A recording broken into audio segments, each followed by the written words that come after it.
In the morning light, I'm chasing dreams, navigating through the office streams. Deadlines looming, emails piling high, wondering if I'm reaching for the sky or just passing by. The world outside, it's a swirling storm, chaos in the streets, a daily norm. But inside my mind, I'm seeking peace, a way to balance, a moment to seize. Careers, chaos, and coaching too. Finding the path, what else can we do? Observing closely, learning as we go. Making decisions, let our wisdom show. Through the storms and the calm, we'll find our way. With every challenge, we'll learn to say, we've got the strength, we've got the grace to face the world and find our place.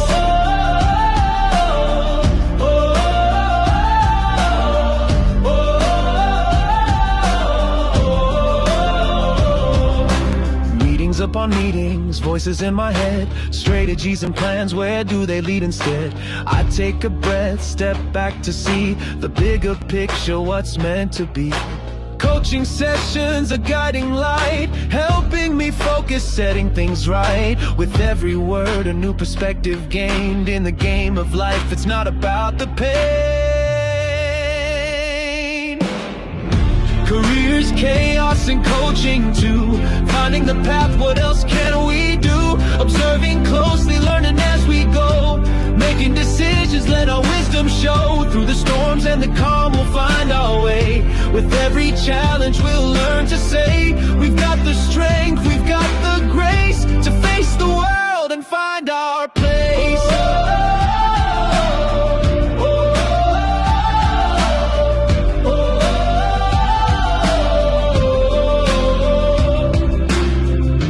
Quiet moments, I find my voice. In the chaos, I make my choice to lead with kindness, to act with care, to be the change, to show I'm aware. Careers, chaos, and coaching too. Finding the path, what else can we do? Observing closely, learning as we go. Making decisions, let our wisdom show. Through the storms and the calm, we'll find our way. With every challenge, we'll learn to say, we've got the strength, we've got the grace to face the world and find our place.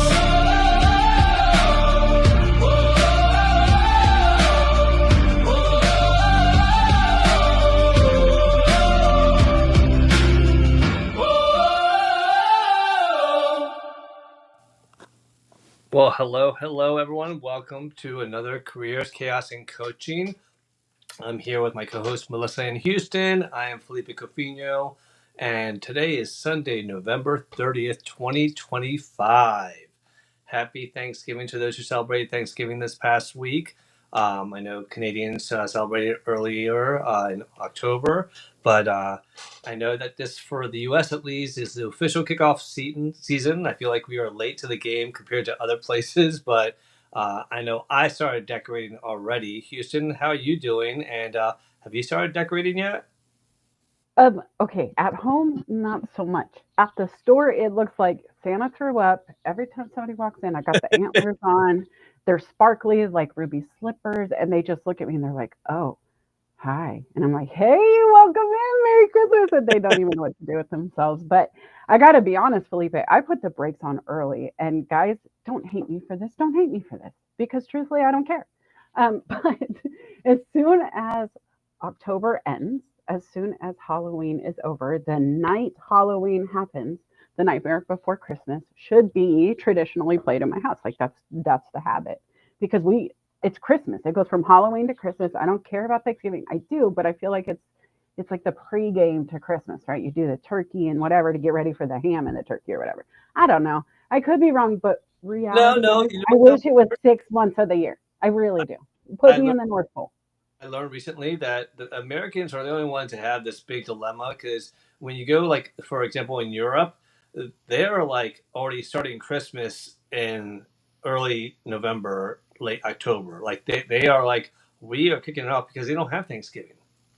Well, So and Felipe, I'll say when I left Arizona, which doesn't really do the seasons, right? So for me, retailers kind of were the traditional mark, whatever was on the television. Like the marketers helped me figure out when the season shifted when I was growing up. But when I moved to the Midwest, when I moved to the Pacific Northwest, the trees tell me. I don't care what you guys say now. When the trees go, hey, it's orange, I'm like, hey, it's fall. The trees tell me. So I'm just tuned into nature for that because I'm a marketer and I know we can control it if we want to, but nature tells us. And I think it's frozen. Felipe, are you cold? Oh, it's 30 degrees out here, and it's supposed to snow the next 2 days. But I'm curious. We have a lot of Canadians in the audience. For Canadians, since you all have your Thanksgiving so much earlier, do you start decorating immediately after your Thanksgiving? Because that means that you would have decorations through November and December. So let us know in the chat, how early do Canadians start decorating for Christmas? And while we're there, let's say hello to some more Canadians. Jane and Aaron Gibson is here. It's great to see you. And then, of course, our other friends, William Rochelle, Bill, Stephen Eng's in the house, Christy Williams, thank you for joining us. And please feel free. Oh, and Meryl Cass, as always. Thank you, Meryl. It's great to see you as always here. Hope that you're. It's not too cold and rainy where you're at, but it's cold and rainy here right now. And by all means, share the room with your friends. Let them know that we're going on live so your network can join us. We are live on YouTube, Facebook, and on, of course, LinkedIn. So Felipe, I have to jump in 2 seconds. I see Sean's comment here, right? He says the intro's cool, but a bit loud compared to your voices. I actually turned my music up and turned Felipe down. I had to like turn the music back up once we got in the room a little bit. But it's good to note. Secondly, can I just focus on the song for 2 seconds? Because that actually is something I wrote down while it was playing. There's a lyric line in there that says, we've got the strength, we've got the grace. And I got to tell you guys, if we could start a show with anything or any show, I think today is the show I want to use that line as our focus because one, the holidays, we're not very graceful around the holidays. Let's be honest. We're fighting over football and that's my wishbone and I want the turkey leg. Why did Bob get it? And then also being in line. Today, I saw a post on the other platform where somebody had bought a bunch of pre-made chicken, right? Like the ready to go, pick it up, dinner's done chicken. And somebody was complaining they bought them all and they were going to go give them to the homeless. And I just started thinking about where is the grace in this moment? Like this lady got up, decided to feed people, give them something they don't normally get. They don't have an oven, whatever. And there was no grace in the comments. Even the lady giving it away, they were like, oh, she should have called ahead. And it really, Felipe coming into the show, can we like set the mindset of the room of let's just be graceful no matter what's happening in life? We've got the strength, we've got the grace, we can utilize it if we want it. And I yeah, think this is the perfect place to do it today. yeah. I mean, it's not a Best Buy door a buster deal that you're going after and waiting in line for 5 hours and someone try to buy all like 500 items. This is food for the needy, and this is an opportunity for them to get a meal. And we're not talking, they don't get meals at all throughout the year, you all.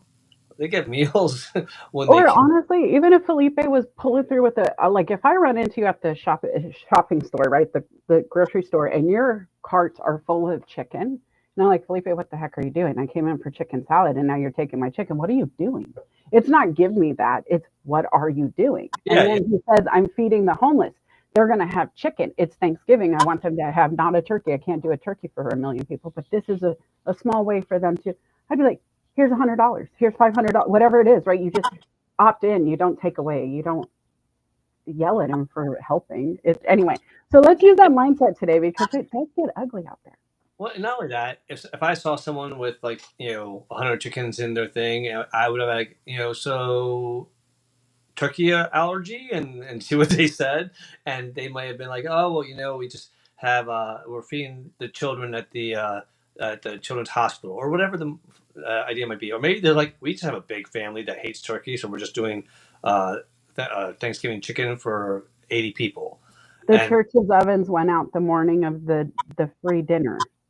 yeah, and so my thing is that you know what? If you're not desperate for that chicken or that turkey, say, can I just buy one of those off of you and just see if they say? They say no, okay, but they might say yes. But anyways, we digress. And Kevin Turner, it's great to see you here as always. Thank you for joining us. So Melissa, let's do some introductions and our initial thoughts about this topic about being ready before you need to be updating your resume and LinkedIn profile. So why don't you introduce yourself and share your initial thoughts? Over to you. Okay, guys. Hey, I hope we know each other by now, but if not, I am Melissa Houston, cultivator of dreams, motivator of human capital. And what that means is I just help people like you figure out what they want to be when they grow up and get a plan together to do that.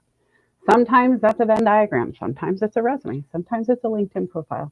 Sometimes it's just accountability via phone call or a text. But you get to determine it. It's like a choose your own path, choose your own adventure with Melissa. And that's life.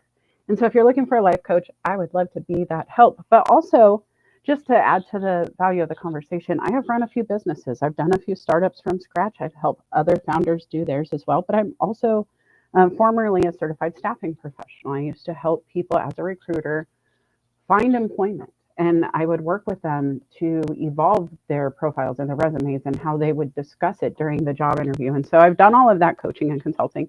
And then I ran a background screening company for 10 years, almost, just under. And I worked with all the HR professionals like Felipe to craft their screening requirements. I looked at the applicant tracking systems they were using. We were usually integrated with them. So I got to see the back end issues with the font you use not feeding through, the ATS not reading it accurately. This is stuff that's been around for a long time, guys. But there's new stuff all the time. So we just throw another circle on the Venn diagram, keep moving. What's cool about this show is Felipe is so willing to use his expertise, my expertise, which are very different. We sat on opposite sides of the table, but they both are useful to make sure that you're getting through all of those hurdles of getting the job, right? The recruiter, the HR professional, the ATS, all of it. And so that's what we're here to do. And check out and subscribe to the YouTube channel. Thank you so much, Felipe, for rolling all of that feed. But guys, if you're not subscribed to Felipe's channels, please do that too. He's up next. But genuinely, I love that we're doing this together. YouTube was gracious enough to label us a podcast, which is high recognition there. And so if you're not following, subscribing, you definitely should be. Well, thank you, Houston, for that little promo there. And there's my YouTube QR code. If you do want to follow, I would appreciate it because we do try to house everything there for convenience. It's a chance for you to not have to scroll through our LinkedIn, feed to find a previous show. You can go right here, and they're all labeled. They're all categorized in different playlists. And like Melissa mentioned, because this is audio only, it is labeled as a podcast. It has a separate YouTube, playlist for that. But and thank you to anyone who's already subscribed to it. I do appreciate that. For those of you who have not had the pleasure of meeting, my name is Felipe Cofiño. I'm a passionate HR executive at PRB, which is Population Reference Bureau. They do a lot of work around data and research to improve health and wellness globally, really, by using data to help people see where we need to pay the most attention to. And I am also a passionate career coach. I have Cofiño Consulting that I have been the founder of for 3.5 years. And I really just provide HR services, career coaching, recruiting, training. I have communication skills is a big topic lately. I have 2 events that I'm doing training at. I was going to say gigs, but 2 trainings that I'm doing. One at a country club and one at a bank. And I'll be doing really communication styles training for their managers and learning how different people have different communication styles, which will come into play today. And I'll talk about that. So if any of you need any services like this, feel free to reach out to me through Cofiño Consulting. I'm also very passionate about LinkedIn, doing shows like this with Melissa Houston. I also have Workplace Wellness Hour with Ashley Flewell and Suman Jetty. And then, of course, my Social Saturday chat crew. I have that every Saturday as well at 12 noon. So check out those playlists. Feel free to join us there. And we are going to share the link down here in a minute to join us on stage after we go through our presentation here. But Houston, are you ready to kick this off? I am always ready. I can't always find the mute button, but I'm always ready to do the coaching. Well, again, reminder to you all, if you have friends, family that are looking for a job, thinking about a job, or maybe they just haven't updated a resume in 20 years because they've been at their job for 20 years, reach out to them, send them a DM, repost it to your network, let them know that we're going on live so they can benefit from this as well. And if not, share the recording so they can see it later on. All right. Okay, so Felipe, Aaron says it's all good. I call them gigs too, hashtag Gen X. And I got to say, when we first started on the internet, let's go back to like prairie days, right? Come with me, guys, back to the 80s and 90s when we actually had to meet people in person. Um, when these fractional roles started, we called them gigs. It was gig workers. And I still can find that on the interwebs if I go digging far enough into the spider web portion of it. But I think it just speaks to longevity because how many versions of gig worker have you heard, Felipe? Can you rattle a few off just real quick? And there's a point behind this. It's actually one of my things I want to talk about today. But what other terms can we use for gig worker? Well, there's so many, but here's the thing. The reason why I hesitated was because when I think of a gig worker, a gig, I think even old school, and where Aaron's probably thinking is musicians. Musicians, I think, originated the whole word gig. Oh, I got a gig. And it could be, right? And this is the value of vocabulary, guys, because truthfully, when you're talking resume, customer service representative could be said 15 ways too. Gig worker, fractional, coach, consultant, 1099 employee. Have you ever heard that? That's a gig worker, right? They're not on the payroll. Contractor. Yep. And so there's a lot of ways you can state your experience. And that goes into probably our first, Felipe's 5. I'm sure it's on there somewhere, but terminology, right? Or having more than one version to make sure you're covering your bases. Well, let's go through them together, Houston. Let's do a little bit different here. Let's go tackle each of them together because I think that will give us a chance. So the first one here, we kind of talked on it already, and why the whole premise of the show is opportunities move fast, and we've seen jobs be posted and taken down very quickly. So you gotta be on your toes as well and move fast. So updating your profiles appear first in recruiters' searches. If they're looking for you and they see a profile and the first part of your section of your profile isn't updated, that already sends a message. Oh, they might not be active. It might not be up to date. So they may not even scroll down and see your experience. So your online presence really is that first impression. And reviewing the wins builds confidence. You have a lot of experience. Have confidence in what you've done. Doesn't matter if it was 20 years ago or 2 weeks ago. You've accomplished things. You have reasons to feel confident. So state those wins that you have. And then preparation reduces stress, which is just common sense, I think, especially during layoffs or internal changes. So the goal is to be proactive versus reactive. But Houston, what are your thoughts about this? I love this. Yes, stay on top of your profile, right? If you're not looking at it to make sure that it's saying everything you want it to say today, then that's a problem. Because all of these social profiles, guys, when I go one day, I can set the profile. I'm a dreamer. I'm a this, I'm a that. The next day, I'm an executor. I get things done. I check off to-do list. And that's okay to be both. But if you're going from jobs, being employed to job seeker or being laid off out of nowhere, or it's coming, you're going into retirement, you have traction shift, you want to review your profile. You want to make sure it's up to date with that new messaging. The other thing is reviewing your wins builds confidence. I love that bullet point. One of the things I did as a recruiter most often was sit down and say, hey, Felipe, tell me about your job. And he's like, I'm an HR executive. Okay, great. Tell me your job description. Oh, I did HR duties. That would never work, guys. And so what I would do as a recruiter is say, okay, well, walk me through it. And even welders, for example, I would say, explain it to me. How did you clock in? Did you use a computer? Did you use one of those little push down in the card poppy things like the 50s movies? Oh, no. We use a computer. Great. What other tools do you use? What other electronic devices might you use while you're on the job? And I make them walk me through. When's the last time you did that to yourself? Because when I say I'm a coach, I don't always have every bullet point I've ever worked on with a client, but I can give you 3 to 5 that I can focus on with you to give you an idea of what I do as a human. And then we can discuss the in between. And so I would just add that to it. Felipe, what That's about you? a huge, excellent point because it's you're telling your story, and the way you can tell if they want to hear the story is if they ask you a question and say, "Well, do you want me to go into detail or just high level?" And say, "Oh no, tell me in detail what you did." Then tell, like Melissa just did, tell the story of what you did and what you used and how you did it, because that demonstrates the skills at practice, and it's showing them that you know exactly what to do, and it gives them confidence in your ability. All right, our next one here is what recruiters want. Okay, they want clarity and impact. They don't have time to read long stories. Okay, when they interview you, that's a chance for them to hear the stories. But right now, they need clarity, which is usually short and concise, and impactful things. So, a clear value statement of what you do and who you help. short and sweet. And who you help, you want to cater that to their pain points if you know what their pain points are, or to their clientele specifically. If you say, oh, you help people in retail and you're applying for a job in hospitality, that's not, you make sure that you're paying attention to detail when you do that. The second part is skills aligned to today's market. If you don't have AI on your resume right now, that is going to be possibly a negative against you.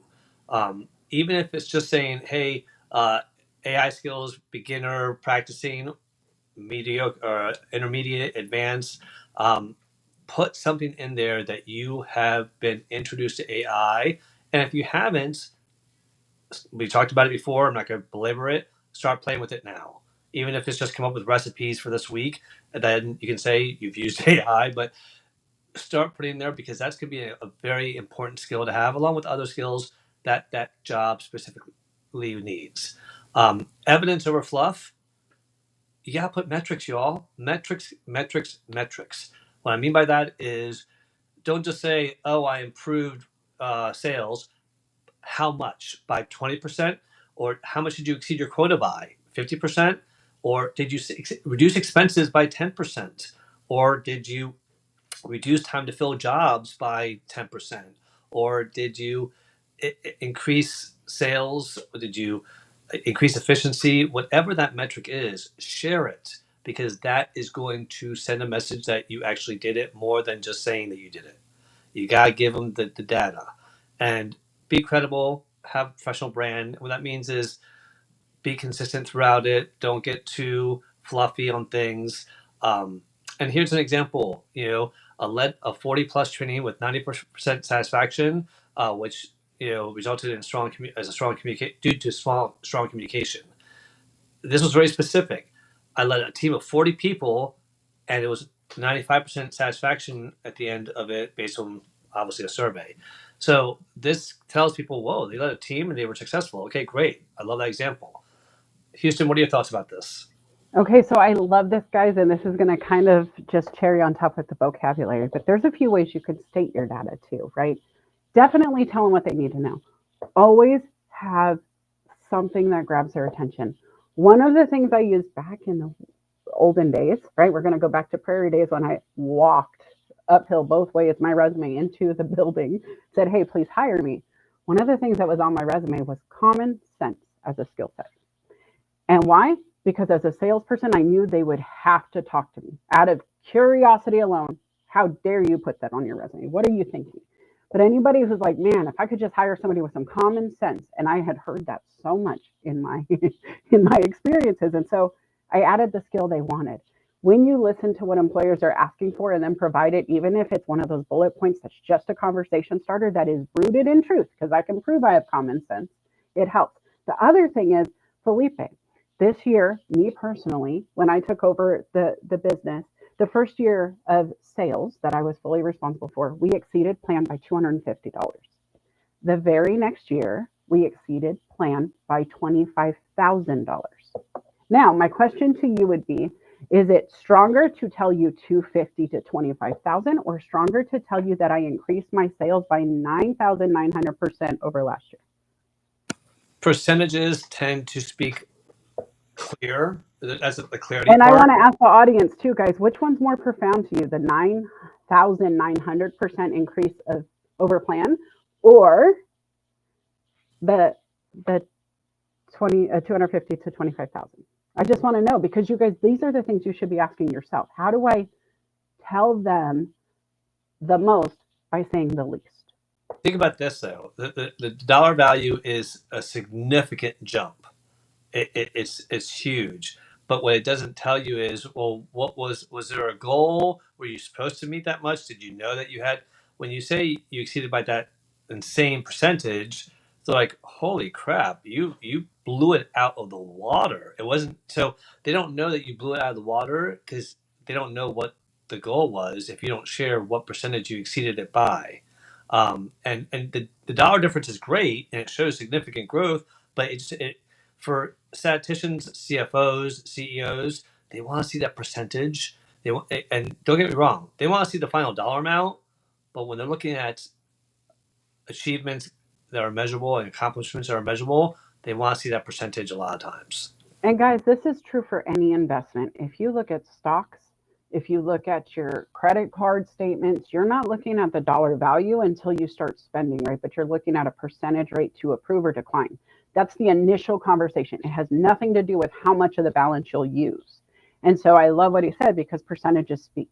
The Now, other thing is, I if can I math, both, I'd add both actually and say, you know right? what, increased But it by much, which was a 9,000 percentage increase over our Let's goal. start with the big thing. And the other thing before I forget it, because it's almost gone, the 9,000 plus, they get to math that. Like Felipe said, if you don't know the goal, if I had a goal of selling one chocolate candy bar and I exceeded plan by 9,900, it's fine. But if it was $1 million goal exceeded by that, if it was a $10 million goal exceeded by that, that's different value. And so if you have that kind of value, if you've done 10 million in sales and then the next year you increased it by 9,900%, make sure both numbers are there. It just really, it's the ROI and how much can you give them? And sometimes, guys, in sales, you don't even track it. And so this is coming back to tracking your wins, writing them down, good or bad, in your planner. Just say it was a good day. I sold $5 million worth of sales. Then you can go back and calculate, right? You got to have these wins written down somewhere so you can do this.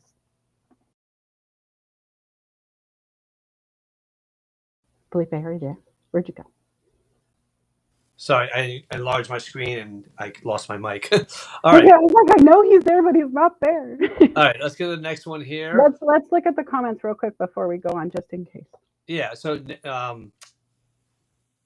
Elijah said, well said, evidence over fluff, no man argues with results. And Meryl Cass said, well said, Melissa Houston, Felipe, thesaurus and vocabulary, hashtags, which again, use the terminology of the job that you're applying for. If they're saying spreadsheets, and you have Excel all over your resume, just change the word Excel to spreadsheets for that job application so that you can apply with words that they're using. Because if they do a word search for spreadsheets and it doesn't come up, they might end up skipping over you. And an easy way to replace words, and this might be really fundamental for you all, but just a quick reminder, you hit Control H and it gives you the option in the field to say replace the word Excel, and it gives you a second field with the word spreadsheet, and it'll replace them all in your entire resume, and then you can go back and change them back. But the headline of your, let's go talk about optimizing your profile for visibility. Your LinkedIn profile. When people show up, they usually see the first 50 characters of your headline. On any event like this, or when your picture is showing up somewhere. But if they look at your profile, they're seeing your headline, your banner, your picture, and your headline has 220 characters. There's a lot of keywords. If you're a job seeker, I highly recommend you fill that out and have as many keywords in there, because these are words that you want to put in there for jobs that, if you're doing accounting work and doing spreadsheets, you want to have Excel and spreadsheet, both those words in that headline. If you're doing customer service, you want to talk about upscale customer service, not just only customer service, because maybe it's an upscale company that looks for you. So keywords are so crucial. And then tell your story in the about section. Okay? Don't just copy your job description.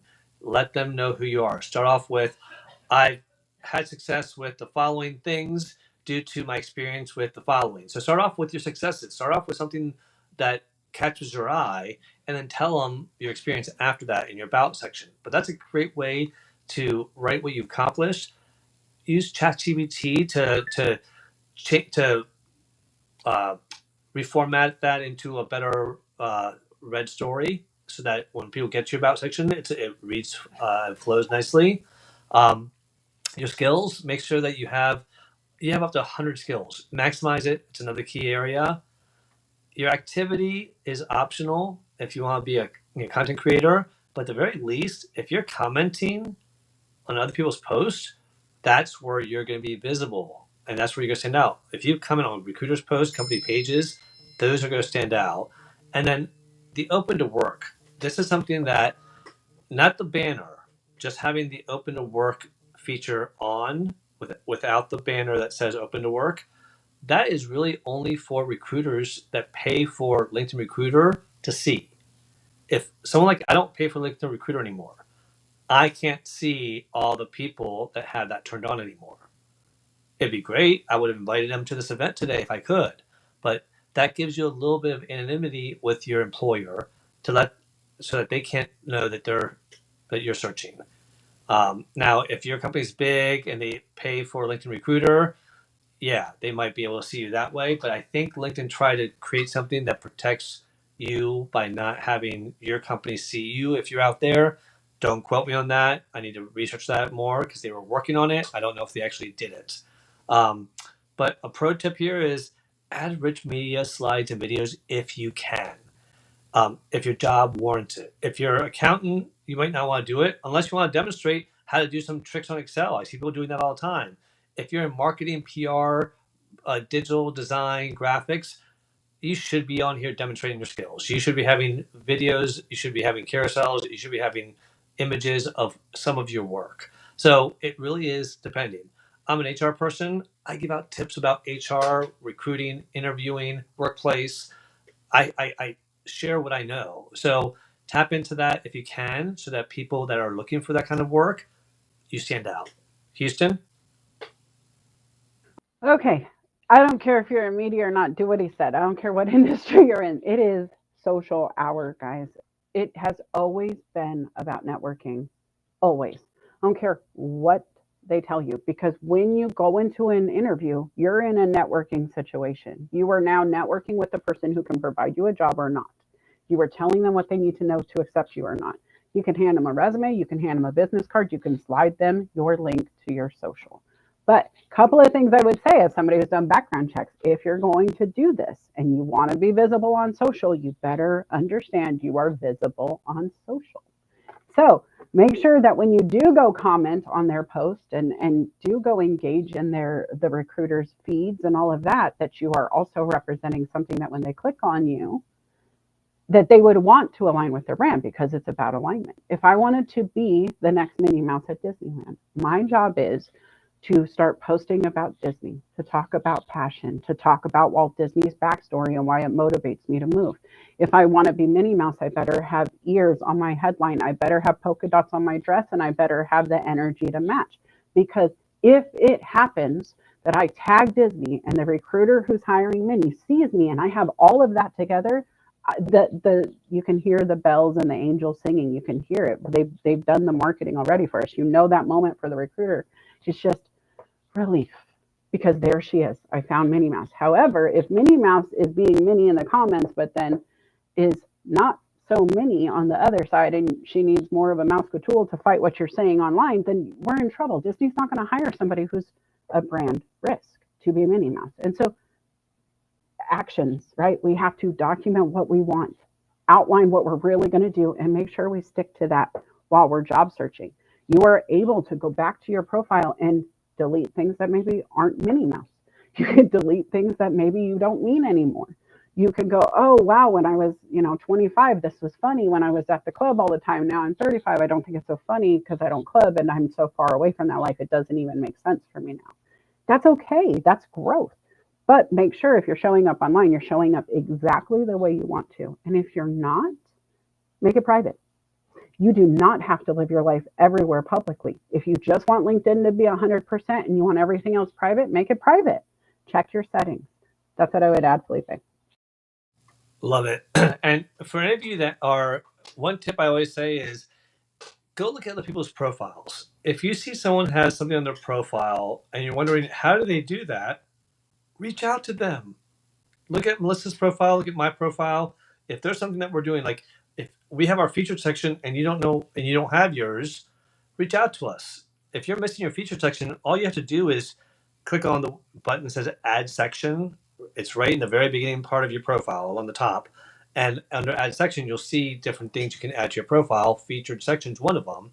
And that's a chance to have your own personal billboard. Or like I explain to my customers, once you put the gold star on it, it's like putting it on the fridge, and everybody who walks by the fridge has to see it. They don't get a choice. Exactly. All right. Let's get through these last two real quick here. All right, so resume essentials stand out. Here's where I want y'all, don't get flashy on your resumes. Don't try to make it colorful and images and emojis. Clean and simple, ATS friendly. ATS is the applicant tracking system. If you put images on your resume, if you put funky fonts, it might not read them. So you simple and boring is okay. Flashy and fun, leave that for LinkedIn. You can put a little bit of personality in your LinkedIn profile. Keep your resume clean and make sure that the words matter. Example, lead by achievements, not tasks. Like I said, measurable achievements, pack them with metrics, save money, improve percentage, reduce time, and customize it for each role. And so we've already shared all these things, but an example of this was redesigning onboarding, reducing time to productivity by 30%. That's a significant metric if that's something you measured in your company. So resume essentials, it's less is more sometimes, but the more needs to be quality, not quantity. Houston? I love it. I think you can get creative in your summary paragraph that tells people. You could be creative in your cover letter and in the words, vocabulary. Um, Paint a picture of who you are if you want. The profile, absolutely. You go to my profile and people have to ask questions. If I'm applying for an internal position, when they're looking at my LinkedIn profile, they have questions. Here's the thing. Some recruiters would tell me you're doing yourself a disservice by leaving all of this up while you're searching for a job. And they're absolutely 1000% correct. So, disclaimer, if you look at mine, just know I am breaking my own rules because I am not going to stop being Melissa Houston coaching and consulting. So, I will not deviate from that being my main LinkedIn profile. I won't work for an employer who wants to take control of it. I won't work for somebody who's going to be scared of it. If it's a problem before I get hired, trust me, once I sign that contract, we're going to be talking a lot more than I want to if it's already an issue. And so for me, I have that ability to be a little bit of a pain in the butt because I have some flex here. Others don't. And so, again, you got to figure it out for yourself and maybe like set your own rules. But look at your industry. Marketers are all about breaking rules. There is somebody who got paid a very pretty penny to have a football player attack one of America's most beloved old ladies for a Snickers commercial. And it went gangbusters. Betty White got tackled on the play. She was creative. It broke all the rules of what we're supposed to do with our senior citizens we love so much. And we adored it. And so I think you have to be as creative as you can be within your industry. If you're in marketing, you can tackle an old lady, finger quotes, AI, all of that. Betty was in it. It was all for camera. But you can be more creative in creative industries. You need to be more professional in professional industries. But if you're pretending, they're going to know. If you are into color and fun and passion, tell them that. Tell them you also know how to behave at the table when it's time to be appropriate if needed. That's me, right? I do both. I can bring both, but I can't shut off one no matter how hard I try. Felipe? Well, and I think putting it out in the universe is always a good way to do it. Speak it out loud, like you just did, because you got people supporting you. Merrill's reaching out to Walt Disney, letting them know, letting Lynn Williams know. Aaron saying it sounds like Tinkerbell just went through the studio. So I encourage you all to chase your passion. Just be focused on it. All right, next one here is quick fixes you can make this week. So, in order to be layoff ready, promotion ready, or opportunity ready, here are some takeaways we want you to remember. Update your headline with keywords. Add the last 12 months of accomplishments throughout your profile. Refresh your skills and make sure you add AI and leadership and tech in there if you have the leadership, obviously. Request 2 to 3 new LinkedIn recommendations. And we didn't touch on this, but if you have a previous supervisor that you had great friendship with that you still talk to, or a previous professor or colleague you worked on a project with, reach out to them. These are the low-hanging fruits. Saying, hey, I'm thinking about changing careers, or I'm thinking about, I just got laid off, I'm applying for jobs. We'd really appreciate it if you left a recommendation about the work we did on this project, or about how I was as an employee, or how I was as your supervisor. And reach out to them. 10% of them will probably come back and do it for you. So Don't expect everyone to do it, but definitely do it. And then set job alerts on LinkedIn, on Indeed, on Glassdoor. Set them up, be specific, and use multiple versions of your title that you want. If I wanted to right now actively look for an HR role, I would have HR director, I'd have VP of HR, I'd have director of people and culture, I would have director of HR and development, I would have director of learning and development, I would have all these different titles because I have skills in all these areas. So I want to make sure if there's a title that I would be interested in, I'm going to list it there. So in your job titles on your profile on LinkedIn, list multiple there. There's an option there when you rate open to work, but also when you set up your job alerts, set them up properly and pay attention to them because first time I set them up, I was getting job alerts for gas station attendant and retail cashier. Clearly, I did something wrong. So make sure you're being specific about it. Houston, your thoughts? Oh, I love this because it's so important to make sure you're setting your parameters, knowing what you want first. And I think it goes back to the vocabulary. A good job search strategy, and this is something I usually charge for, guys, but if you think about your job, customer service rep, there are 57 ways you can say it. Retail cashier is also a customer service rep. It's just stated differently because it's a title within the organization they chose. However, their job, if I just take out their job descriptions, erase the titles, and look at the overlap, they're doing the same role. They're taking care of the customer. They're meeting needs. They're listening. They might be upselling or actively engaging. They're definitely resolution, and then they're following the same steps if it goes wrong. There's a lot of overlap there, so figure that out. I would say, oh, I'm getting feedback. Is that you, Felipe? Did you No, unmute? I'm on mute. No, you can't be if you're talking to me. Uh, Muted. okay. But you have some different ideas of either the job titles or go into the job description itself. I'm a coach, I'm a trainer, I'm a leader. I can do presentations, and I start looking for those keywords, not necessarily in the job title, but if you look for the job description on LinkedIn, it's going to work the same way, whether it's job title or not. And so look for those keywords you want to do. Have your resume up to date for sure, but then email, guys.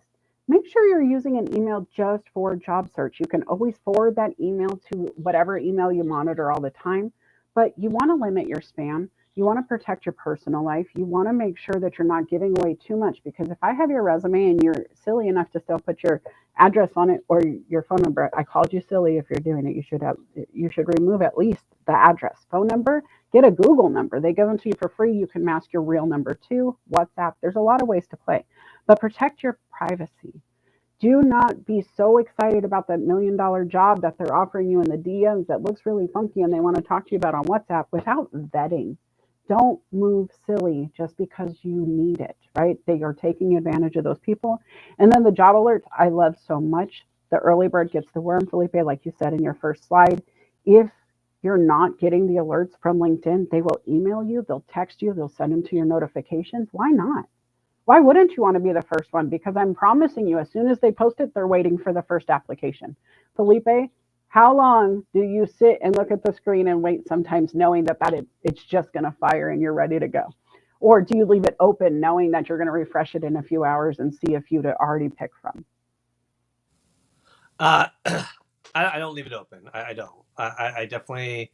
Um, I don't know. I mean, I have to think about that because there's times where. Well, are you asking about the resume or about the profile? Once you post a job and you know that there's going to be hot action on the Recruiter. job. Sorry, as a Yep. recruiter. Oh no! I wait and come back. I want to see a big batch ready to go, and tackle them all at once. So I post it, walk away. Like I just posted one, on Thursday. Oh no, Wednesday before Thanksgiving, and I am intentionally not looking at it until tomorrow because it was a holiday. I know there were probably a lot of people applying, and people. It was a long weekend. Um, Normally, I would do it like later that day or the next morning. This is the longest I've ever gone without looking at them, but it's the holiday weekend. That's the only reason why. But normally, I would say by the end of the day, or once I have a job posted, every morning I go in there first thing and look at it, and then probably twice, once at lunchtime and once before I go home. It could have been my location, but I was small town Nebraska, so I'll own it. It was the manufacturing mecca of Nebraska, and I could post a job before lunch, say 11 a.m., come back at noon, and I had 10 applicants. But if I was eating at my desk, I couldn't help but just leave that email open. So it would say, "You have an applicant." And I always wanted to read that first one. It might just be me, guys. If you're a recruiter, if you've ever been like me, let me know. If you're more like Felipe and you're hiring and you're like, "Oh, I wait till I get like 10 emails saying people applied." What is that? Because there are both. And that's the thing, right? If you can get on their radar early, they might not forget you. You might be the only one they actually take the time to read if you're first. I'm not saying you have to be, because something else I know from recruiters is if it's been open for a month, they've had too many people just click an easy apply that didn't actually read the description, or they would have been applied. And so, or, they would have been screened and hired. And so still throw in your hat. Don't just look at this week's, look at 30 days or older and still figure out if it's open and active and if they're still reviewing applicants. And LinkedIn will tell you. I don't know if it's just paid or not, Felipe. You would have to let me know. I did upgrade I had the premium and then it stopped and I was like, oh, I missed all of the things. So I turned it back on. But I do see how long the job's been posted or when they actively reviewed last. Do you see that without the pay? Do you know? Uh, Anybody in the comments either? I don't know. I haven't paid one, so I'm not sure. But let us know in the chat. But you bring up a good point, and I want to we have Bill on the stage here. But what one of the points that you mentioned earlier is some recruiters are going to be like jumping on it as soon as you apply. Other recruiters might have 5 openings that they're recruiting for, and they don't have time just to focus on one job. Or some recruiters like myself, who's doing other HR stuff, compensation, benefits, coaching, accounting, training, and recruiting. I get to it when I can. So you're going to have people respond differently. It's not you, it's them. All right. So last one before it's the wrap up one here is just to remember for future opportunities. We'll thank you before ready. Yeah, be ready before you need to be, and then join us on Sundays for Careers Casting Coaching. All right. Now we have Bill on the stage here. Let's get back to this screen here. All right. Bill, my friend, how are you? And please share your insight on this topic or questions for you. I'm doing well. Can you hear me okay? Loud and clear. Okay. One of the things that I wanted to uh, address is constantly revising my resume. I find it hard to actually proofread it. And the other day I was talking to Melissa and she said, "Do you want to be hired as an e-commerce business owner? And who's going to do that?" And I'm like, "Where is that?" And so, I had to go back into the open to work and look at how I listed myself, and that was obviously a mistake. But the other question I have for you guys, or that was a statement, but the question I have for you guys is, what do you use the have LinkedIn assist with you rewriting your resume for each opportunity, or do you do it on your own? No, No, I don't. no. No. I don't think I haven't either. So I don't but think LinkedIn Assist has mastered it. I honestly think ChatGPT would get you closer to what you want than LinkedIn would. LinkedIn creates a great, what I call a LinkedIn resume of stuff that you have on your LinkedIn profile. right, Uh, and what I do is if I'm searching for candidates, like if I'm trying to poach somebody that isn't actively looking for a job, I'll print out the LinkedIn resume, show it to the hiring manager. I'm like, hey, what do you think about this person before I reach out to them? Like, oh, I like what I see. All right. Because if I send them their profile, they don't always know how to scroll down to the right part of the profile. The LinkedIn resume that they produce for us, it is a nice snapshot, but it's not a resume that you loaded in there. It's LinkedIn taking your information and creating a resume format for you. got How it. to do it for you, I wouldn't recommend. I do think that write it out. You can have it ChatGPT tweak, parts of like your accomplishments. Rephrase this to sound better, kind of thing. But always have someone like Houston, someone that's an HR, a recruiter, or even just someone that's an English major or good at writing read your resume because they'll catch things that you did not catch.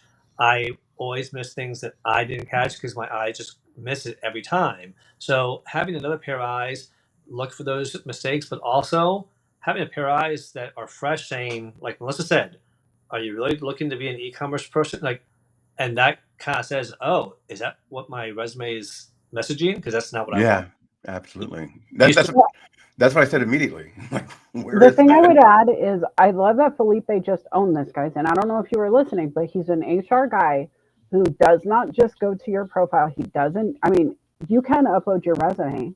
LinkedIn creates one for you if you have one. But do they create one whether I use them or not? Are you able to pull my resume whether I like it or not? Do you have the option, Felipe, is my question. Because I upload my resume to LinkedIn. If I want you to Mhm. download the resume, is that the one you get or do they create their own? That would be my first question to Felipe to let me know, because maybe you can look at mine and see. well, Number there's two, two options. I can download what you okay, uploaded or create one from LinkedIn. Will give you the option. right. Yeah, And so and then my second thought is, guys, if Felipe can choose whether or not to use mine, you better have your LinkedIn profile match. You've heard Felipe say, I always look if the resume and the profile matches. Why? Because he doesn't look at your resume first. He prints off your LinkedIn profile resume. So if you have a job description and you really want this job, if he's Disney and he's the guy telling you Minnie Mouse and you're changing your resume but not your LinkedIn profile when you're applying to a job where you're focused on LinkedIn access and you're engaging on, Felipe Walt Disney guy's page, it better match. And here's where I come back in. If you really are like Will, and I don't like to change my resume every time, I'll be the first one to tell you I don't do it. But what I do is I will take 3 to 5 jobs. I try to keep it to 3 really when I do it this way. And I will figure out what those overlapping job descriptions are. And I bullet point that. I just focus on the center skill sets that are going to be all 3 jobs and highlight that and then talk about the overlap depending on which one I'm sending it to. I can talk managing if I want to be a customer success manager. I can talk onboarding and implementation if I want to do that. I can talk sales if I want to do that. But the core components of all of those roles are in the center. And I can talk about that on my resume and then evolve from there. Felipe, what are your thoughts? absolutely, I totally agree, and I think that it just we're talking about keeping yourself ready. Both things need to be ready and need to match, and they need to tell the same story. Um, you might have things on LinkedIn that you don't have on your resume. That's okay, but if what you have on both aren't matching, it's a red flag. Says, okay, lack of attention to detail. Is there some dishonesty here? Do I need to dig deeper? Do I want to spend more time to figure this out? Right. You Right. don't want to create more work for the recruiter. And Nick here put, when people reach out in a text, email, phone calls, look, if you didn't give them your phone number and it's not a company that reaches out to you is going to say, hi, I'm reaching out from Capital One because you applied to us. We'd like to talk to you. And if you apply to Capital One, great, you respond. But when people send you a text, I have a job offer for you that's remote and pays this much, when they don't mention what the job is, red flag. I don't care. Red flag, ignore it. The job is they're Don't going to take your respond to it, kidneys or delete something. it, report your Don't job. go. Yeah, These don't are go. Texts are probably the worst thing unless you yeah. And also unless you opt in to be communicated by text, which is mostly the Gen Zs, but very few of them still do. Most of them still want email communication, but you have an option on when you apply. Do I want to be contacted by email or text or both? 90% of them say email. I get 95% actually. So unless you opted in for a text response from the recruiter, you probably aren't. The text responses you're getting are probably spam. Okay, so I just want to add this other disclaimer. If I wanted to Houston, find your, anything else? yeah, I have a Oh, little did I bit of a, lose you all? no, No. delay. Okay, Oh, I see you all so talking, but you can't hear me. Let me yeah, refresh. just We hold can on. hear you. Oh, you're back. I want to talk anyway if he would stop. So, guys, the other thing I can tell you is if I go and look at your LinkedIn profile, it's going to give me the email that you use to communicate on LinkedIn. It default gives me contact info. Go click the 3 dots, you'll see it. But the other thing I can tell you is if I take that email and put it into Google, I can find every social you use that with. I can find anywhere that email has been tagged, if your information has been linked. Peekaboo or any of those fact finder websites that call themselves background screening, that's not really background screening. They're screen scraping data from all over the internet, anywhere you've ever signed up, anywhere an email list got leaked, and they can find your contact data. I can tell you your mother's maiden name if I have 15 minutes in the email you use on LinkedIn. I can tell you your family tree if I go take that information over to Ancestry. Somebody in your family laid out the tree for me.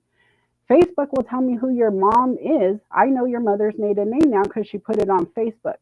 I also know your mascot from high school because you put it on Facebook. And if you're using the same email for everything, that's how they find you. That is the scam. You want to prevent the text and those weird things. Change the way you move on the internet. Get a job that says, this is it for emails. It could be job seeker Melissa Houston. I don't care what it is. Figure it out. Mine is connect with Melissa Houston, and the things that I use, I use it. But there are personal things that I keep way away from that email for personal reasons. And so make sure you're being safe. Felipe, are you back? Yeah, I'm back. And that email idea is brilliant because it does help you not miss any emails, get cluttered with spam or personal emails. I know that I'm bad about checking my personal email. I wish I had created one when I was job seeking Houston because that would have helped me so much. But we are at the end of the hour. I do want, before I check with Bill real quick to see if he has any last words, I do want to remind people that with your phone number on LinkedIn, unless you are using that phone number for business purposes, you probably don't want to have your phone number on your LinkedIn profile in your contact information. Your email is very common and people have it there, but if you don't want that there either, don't include it. So make sure that you are looking at your contact information because only have the contact avenues that you want people to use listed there. Bill, any last thoughts or questions you want to ask before we wrap up? Absolutely not. Thank you, everyone, for everything. Great show today. Well, thank you. Oh, and Nick had a great question here about recommendations. She says, does HR look at recommendations? Sometimes there are too many and it can look bad.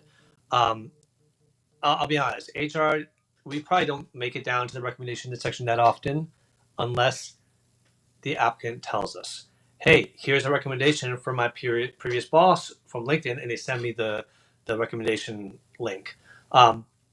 Then I look at it, and then when I see that one, I might look at the other ones as well to see if there's consistency or if it's like the only one.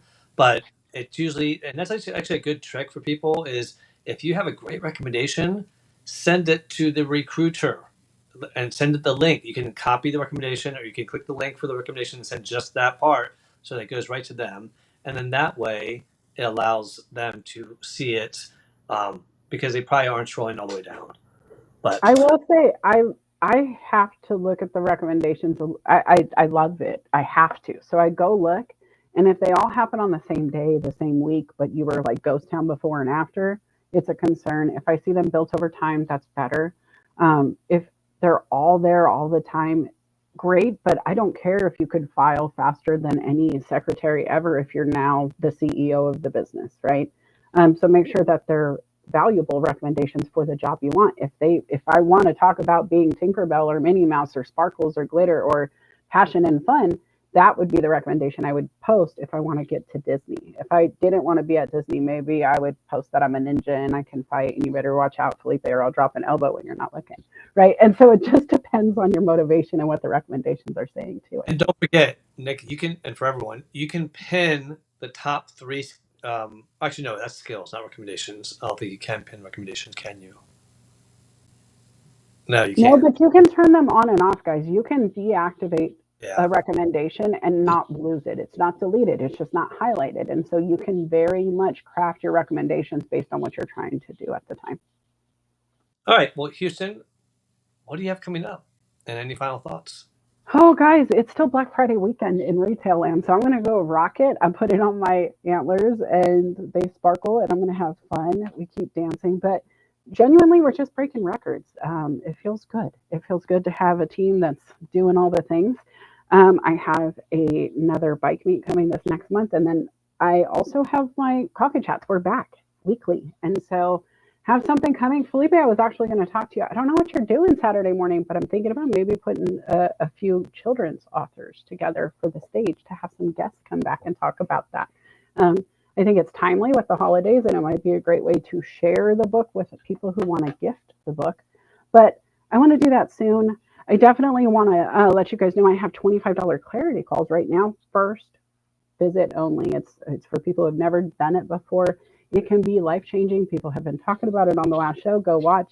But then I also have a deal. Felipe, my $10,000 coaching yearly fee is only $2,500 for the next 2 people to sign up, and that's a huge discount, guys. That's 75% off.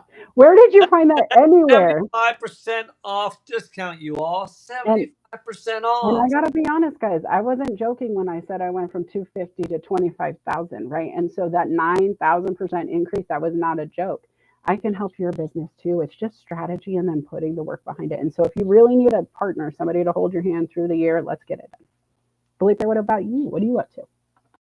Well, I already started decorating, so I have, I say about 50% of the house decorated. We don't have our tree yet. We have the fake tree that has all the wooden ornaments over the years that we've cut off our live trees. Um, and the inside of the house looks like 50% of a Hallmark movie almost.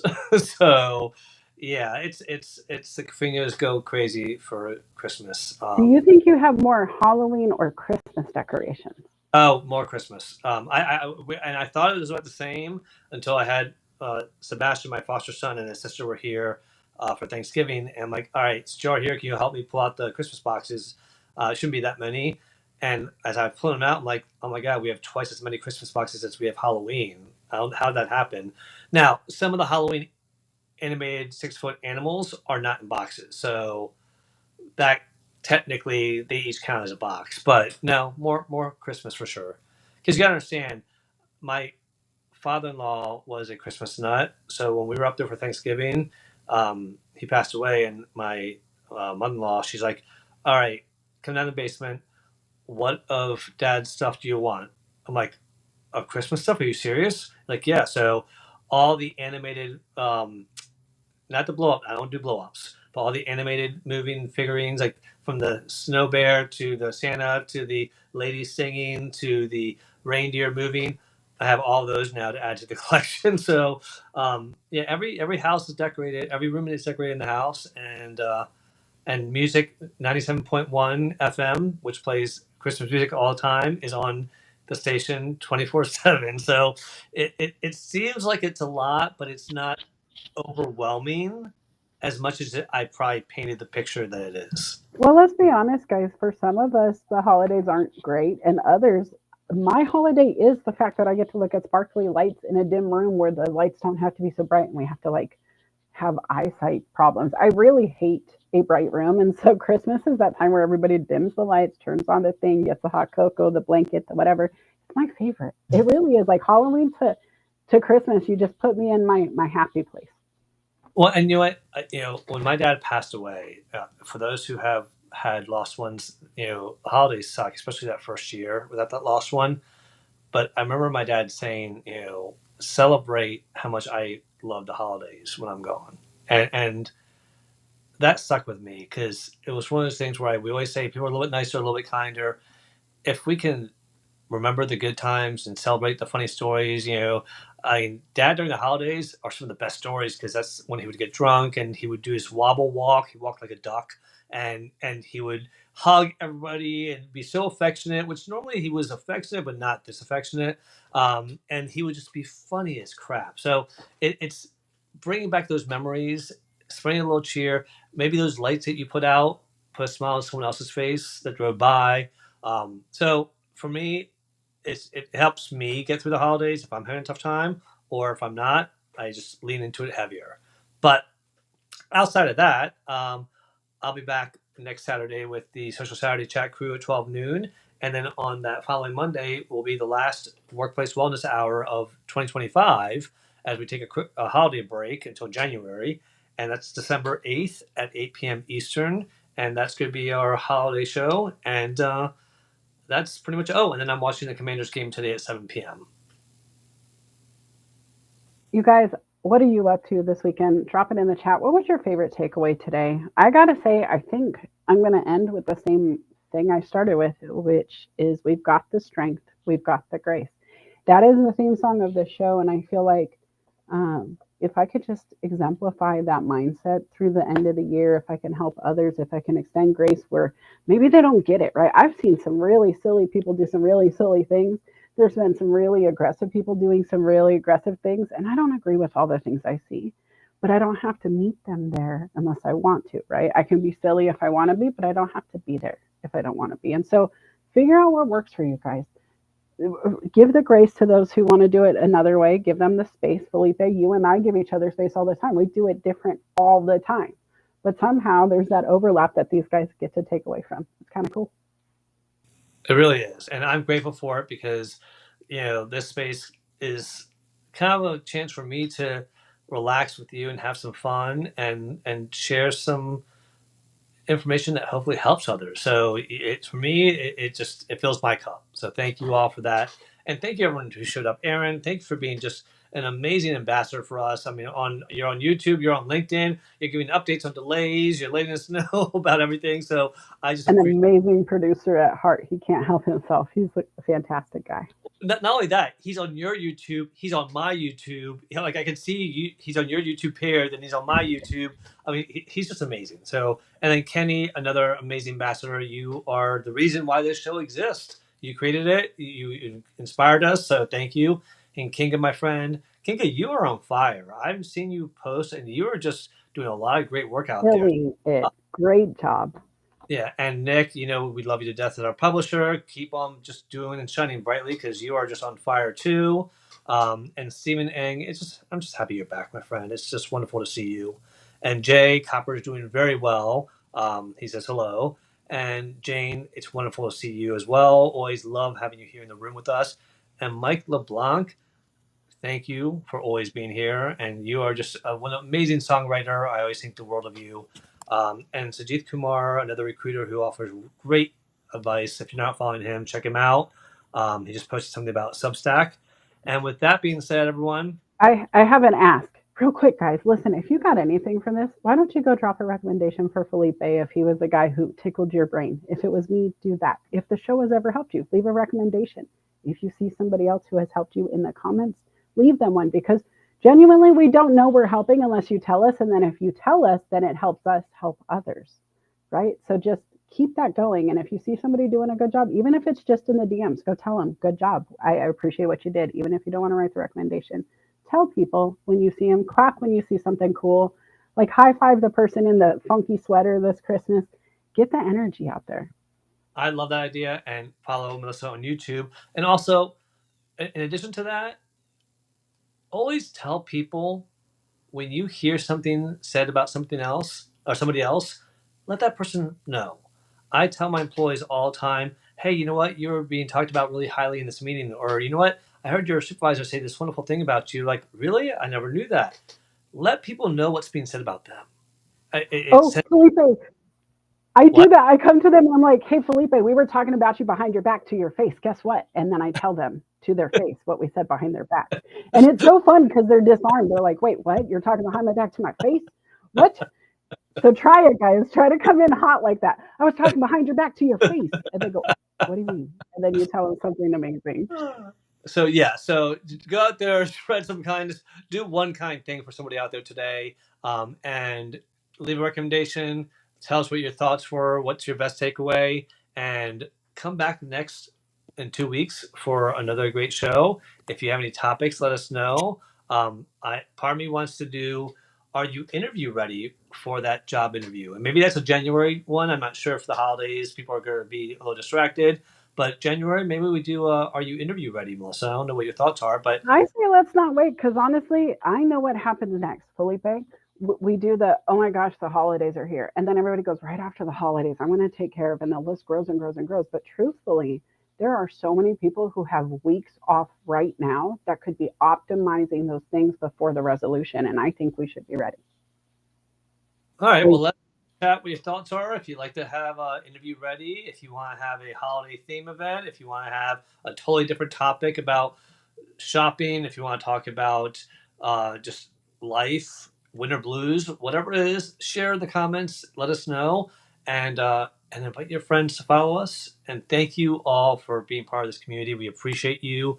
You really are the reason why we keep on doing this for 3 years, is because we have built a great community that you all keep on giving back to us. And so it's very easy to keep on giving back as well. So thank you for everything you do. And we will see you in 2 weeks, everyone. Take care and have a great Sunday. Adios. Bye.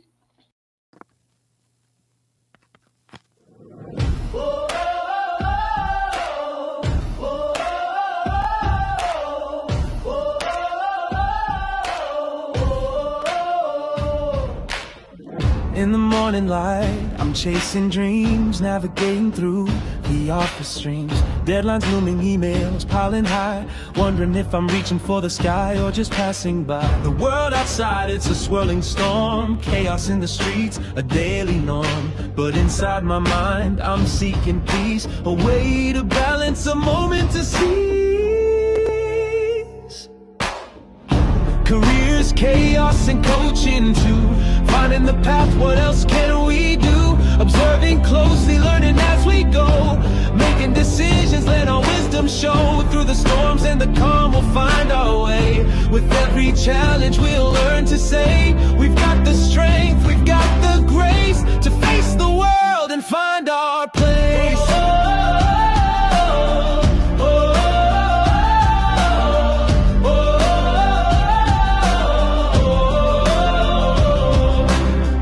Upon meetings, voices in my head, strategies and plans, where do they lead instead?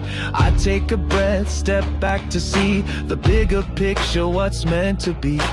Coaching sessions, a guiding light, helping me focus, setting things right. With every word, a new perspective gained. In the game of life, it's not about the pain.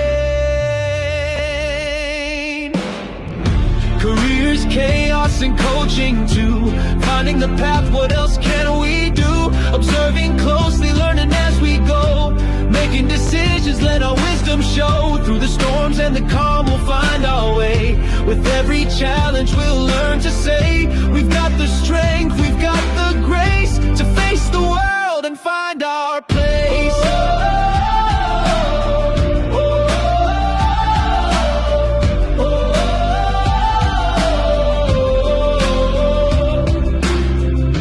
Quiet moments, I find my voice. In the chaos, I make my choice to lead with kindness, to act with care, to be the change, to show I'm aware. Careers, chaos, and coaching too. Finding the path, what else can we do? Observing closely, learning as we go. Making decisions, let our wisdom show. Through the storms and the calm, we'll find our way. With every challenge, we'll learn to say, we've got the strength, we've got the grace to face the world and find our